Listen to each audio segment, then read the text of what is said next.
Another month, another game keycard conversation. Once again, we are talking about the Nintendo Switch 2, and once again, we are talking about game keycards. I know, it's a conversation which has been drawn out quite a bit since that console got first announced and first revealed to us, and we learned the ins and outs of what that actually meant for games. But something has come to light recently which has kind of shed a bit more, well, understanding on why we're actually having game keycards. Because it's not exactly as we may think. For the longest time now, we've all kind of, I say we, I and a few other people have all thought that the reason we were getting game keycards was because of the cost of the actual cartridge itself. There was a comment made by a developer or publisher that said that the cartridges were only coming in 64GB size and they cost about $17 each. And that kind of made sense as to why you wouldn't want to use that. That's going to eat into your profits crazily. Like $17 is a lot. When you consider a game is, I was about to say 50 quid, but those days are long gone. 70 quid now. And I'm not going to do the conversion in my head. I'm just going to say 15 quid of that is the cartridge cost. You're looking at then 55 quid is left for the game. Take out the chunk for everything else that gets blistered out and how much it costs. That's a big loss. That is a big loss on that cartridge in that respect. And with that news coming to light, a lot of people have been calling for Nintendo to release more cartridge sizes. I mean, the biggest we had for the last generation was 32, but we had sizes under that. We had 16, we had 8, we may have had a 4, I'm not particularly certain, I can't really remember off the top of my head. But we had options, and it meant that developers had options as well. It meant that they could put their games on these cartridges and we could actually experience the game as it's meant to be played and not have to download it from the internet. And it's the downloading that is the problem. Now, no one's got an issue with stuff being installed on the console, as far as I'm aware anyway. The purist in me does. I remember the days when I put a cartridge into my SNES and I just played the game straight away. Now you can't really compare a SNES cartridge to a Switch 2 cartridge because the quantity of data on there is ridiculously different. Essentially, the console would read the cartridge and then pass all that information through to the TV and we'd get to enjoy the games that we were playing. It doesn't really work that way with the Switch 2 though. The reason I say that is because there's been an article on Nintendo Life where a Ubisoft employee, one of the actual audio engineers for the new Star Wars Outlaws game, has said the reason they were using the game keycard option wasn't actually price. It was because the cartridges themselves aren't powerful enough to actually be used for Star Wars Outlaws. So Nintendo Life has got this article on there. I'm going to read the quote to you. So this is from Rob Banton, who's the audio architect for Ubisoft's Snowdrop engine. It's their proprietary engine there, and explaining why they use game keycards. Snowdrop relies heavily on disk streaming for its open world environments, and we found the Switch 2 cards simply didn't give the performance we needed at the quality target we were going for. I don't recall the cost of cards ever entering discussion, probably because it was moot. I think if we designed the game for the Switch 2 from the ground up, it might have been different. As it was, we'd build a game around the SSDs of the initial target platforms, and then the Switch 2 came along a while later. In this case, I think our leadership made the right call. So there you have it. Right from the horse's mouth. I'm not calling Rob a horse, that's just a turn of phrase. But still, you get the idea. They couldn't actually use the cartridges for it. They wanted to, and they would have if they could have, but they demanded too much from that technology. There's also a quote here from Digital Foundry which I want to read out to you as well. So the article states that John Lineman of Digital Foundry empathised with the reasoning, stating, "Honestly, and this sucks, I do kind of get it. To match other consoles, they needed storage that was fast like a modern SSD, right?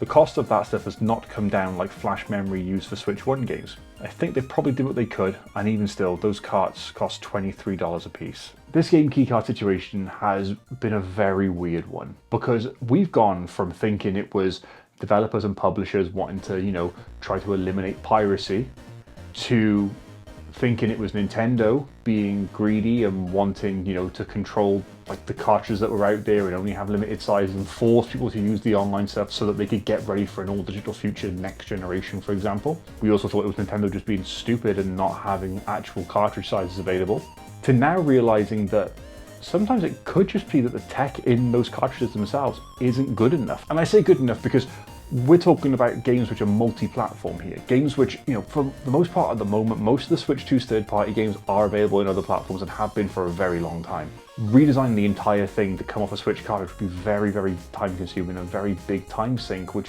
most developers and publishers don't want to do when they just want to get a game out on that console. Now, yes, I get it. Cyberpunk did come out on the cartridge. That's great.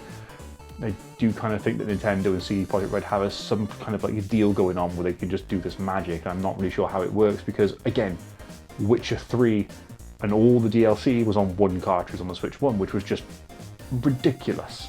I stand by that being my favourite thing about the Switch 1 generation, was that that game came out with everything on it on the cart.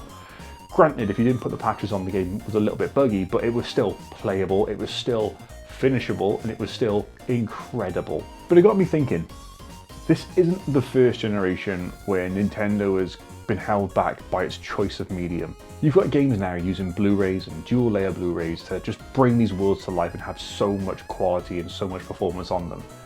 And Nintendo has stuck with physical media. They dipped their toes with discs with the Wii and the Wii U. They even went back to the GameCube and had discs, but they weren't normal discs, they were like the weird ones that I never really saw anything else use.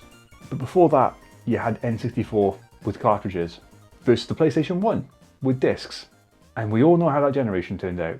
Nintendo made a monster and then lost to it in that generation. Now, granted, we can all look back and say that the N64 was brilliant, but we cannot argue that the PlayStation was not a more successful console. That PlayStation was ridiculous. And look how many third parties jumped ship to PlayStation from the N64. Games companies like Square didn't bring Final Fantasy over to the N64 because they went to the PlayStation because they could do more with the games. There's a lot of other reasons as well, but games couldn't come out on the N64 because they couldn't fit that data on the cartridge. One of my favourite YouTubers is RGT85, and Sean will always mention N64 wrestling games. I've got his book on N64 wrestling games, alright? I've been watching Sean's content for a very long time and I love what he does. The N64 wrestling games are not comparable in an audio and visual format to the PlayStation ones because PlayStation discs could fit more data on them.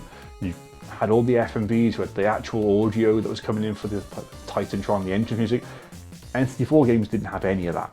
And there was the stark difference. Now, the N64 wrestling games were brilliant, but there was definitely a difference there. And I know that's N64 and PlayStation and we're not there anymore, but the similarities are.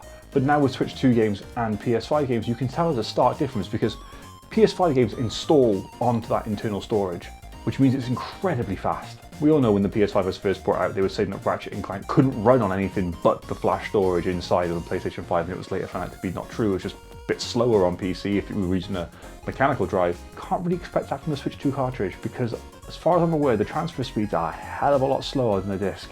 So it's really weird that Nintendo has kind of backed themselves into this corner here. They seem to enjoy doing this, and it's really weird that they've done it again. I hope that going forward, developers find a way of managing that transfer speed and making the most of that console. And like Rob said in his statement, that if they designed it from the ground up to work on the Switch 2, it'd be a different story. But they didn't because it was a port from later on. So fingers crossed going forward, things will be different. But until we get over this first year and maybe year and a half, 2 years maybe, I don't really know what we can expect.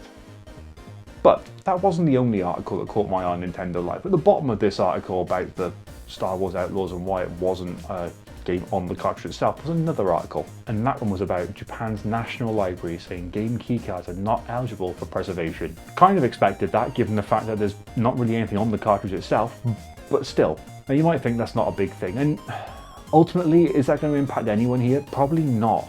Preservation is really important because I want to be able to look back in my future and see all these games that I used to enjoy and have memories of it.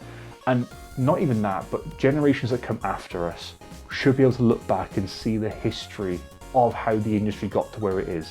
Because wherever it's going to be in 50, 100 years time, when I'm long gone, hopefully, I want people to be able to look back and see exactly how things got to where they are. And a lot of us do, and you know, wherever the time comes where we need to have something that's preserved offline, it's really important for that. And we can't do that if these game keycards are all we have for certain games. Now granted, most of these games at the moment are available on other platforms.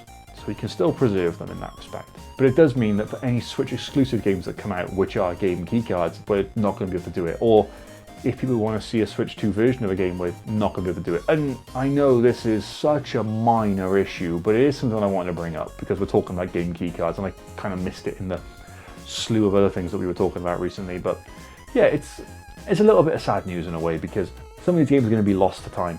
I'm trying to put a little video together on something called abandonware. And these are about little gems that were lost to time, but we managed to preserve them. These are games, well, Switch 2s at least, if they're game keycards, we're not going to be able to preserve them, and they are going to be lost to time.